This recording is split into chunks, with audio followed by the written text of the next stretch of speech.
Assalamu alaikum wa rahmatullahi ta'ala wa barakatuhu ‘yan uwa al'umma musulmai baki ɗaya maza da mata. ‘Yan uwa kamar yadda kuka sani wannan tasha tamu mai albarka taskar Asararu TV wadda ta saba kawo muku manya-manyan asararai masu ƙarfi masu mujarrabai. To ‘yan uwa yau ma wannan tasha tamu ta tanazo muku wani babban laƙani, babban sirri mujarrabi wanda an gwada shi kuma asirin ya inganta. Wannan laƙani ba kowane bane illa asiri ne na mallaka, asiri ne na jan hankali kuma na ɗaura baki. To ɗan uwa abinda nake so dan Allah idan wannan shine farkon ziyartar ka tashar nan tamu mai albarka, ɗan uwa kai mana subscribe sannan ka danna alamar ƙararrawa domin ka samu wani gaggarumin asirai da zarar mun ɗora domin cin gajiyar sauran asararan da zamu kawo muku a cikin wannan tasha tamu mai albarka. To ‘yan uwa kamar yadda kuke ganin wannan hatimi gashi nan kamar haka, zaka tsaya ka kwafe shi a allonka. Da farko in ka samu allo da tawada sai ka aje ta kusa da kai, sai ka ɗauko wannan hatimi sai ka zana shi akan allo kamar yadda kake gani.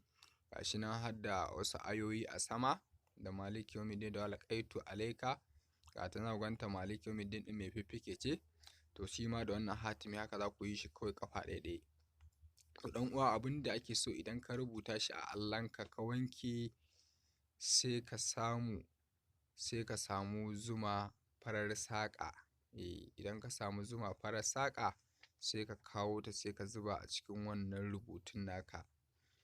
Ɗan uwa idan ka zuba wannan to sai ka sha. To insha Allahu in dai ka aikata wannan asiri to da farko za ku kuma akwai gurare da aka bubbuɗe haka, to a nan ne za ka sa sunan wanda kake so ka mallaka. Sai ka sa sunanta, idan mace ce sai ka sa, in namiji ne ke ma ke so ki mallaka sai ki sa sunansa. Kai in ma wani ubangida ne ko dai wani mutum ne wanda ake mu'amala da shi, kai kuma waye in ma jama'a ne maza da mata kowa sai ka sa annasu rijilu wan nisa'i a cikin guraren da kake gani an ba ku dama ku sa suna gashi nan da tsakiya da kuma sunanan na maliki yawmiddin. To sai kai haka sai ka yi tsawon kwana 3, yau ka yi, gobe ka yi, jibi ma sai ka yi. To insha Allahu ‘yan uwa za ku yi mamakin yadda asirin zai yi tasiri sosai. Sannan ɗan uwa idan ka yi haka ka sha wannan da zuma to sai ka samu farar takardarka sai ka rubuta shi, sai ka samu laya ƙwaya ɗaya sai ka sa a cikin gidan tururuwa. Kowa ya san gidan tururuwa, za ka je ka samu ɗaya daga gefen gidan sai ka binne ta. Sai ka faɗi buƙatarka, Allah ka mallaka mun wance ko Allah ka mallaka mun zuciyar wanne, sai abin da na ce mata sai da na ita. Sai ka kuma rubuta ƙafa ɗaya a wata takardar sai ka samu ƙarƙashin murhu na wuta inda ake girki sai ka kuma binnewa da sunan wannan wanda kake so ka mallaka ɗin dai a ciki. To insha Allahu ɗan uwa za ka yi mamaki, za ka yi dariya. Wannan asiri ne, asiri mai ban mamaki kuma mu asiri ne mujarrabi kuma asiri ne wanda muka kawo muku shi daga cikin manya-manyan kundaye na kakanni da manyan malamai. Ba don komai ba sai don taimakawa al'ummar annabi musulmai waɗanda suke fama da matsaltsalu na rayuwa da abubuwa irin waɗannan.